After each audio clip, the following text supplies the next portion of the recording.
ഒരു കഥ പറഞ്ഞു തരുമോ? എന്തിന്റെ കഥയാ കൊച്ചിന് കേക്കണ്ടേ? പൂച്ചയുടെ. പൂച്ചയുടെ കഥയോ? പറയാട്ടോ.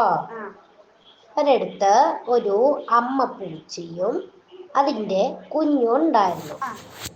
നല്ല നിലാവുള്ള ദിവസം. നേരം പാതിരാവ് കഴിഞ്ഞിട്ടുണ്ട്. ചങ്ങലയുടെ താളത്തിലുള്ള കിലുക്കം കേട്ടു. വഴിയരികിൽ താമസിക്കുന്നവർ ഉറക്കം വിട്ടെഴുന്നേറ്റ് ആനവരവു കാണാൻ പുറത്തേക്കിറങ്ങി. നമസ്കാരം. ജൂൺ 19 എന്ത് ദിനമാണ്? വായനാ ദിനം. ആരുടെ ചരമദിനമാണ്? PN പണിക്കരുടെ ചരമദിനമാണ്. ഇന്ന് ഞാനൊരു കഥ പറഞ്ഞു തരട്ടെ? ഞാന് നീനു മൊയിലിന്റെ കഥ പറഞ്ഞുതരാം. നീനു മൊയിലിനെ നെയ്യപ്പം തിന്നാൻ കൂതിയായി. അപ്പൊ എന്ത് ചെയ്തെന്നറിയോ? നീനു മൊയില് മാവ് കലക്കി വെച്ചു. ഒന്നാമത്തെ രണ്ടാമത്തെയും നെയ്യപ്പം ചുട്ടപ്പോഴേ കരിഞ്ഞുപോയി.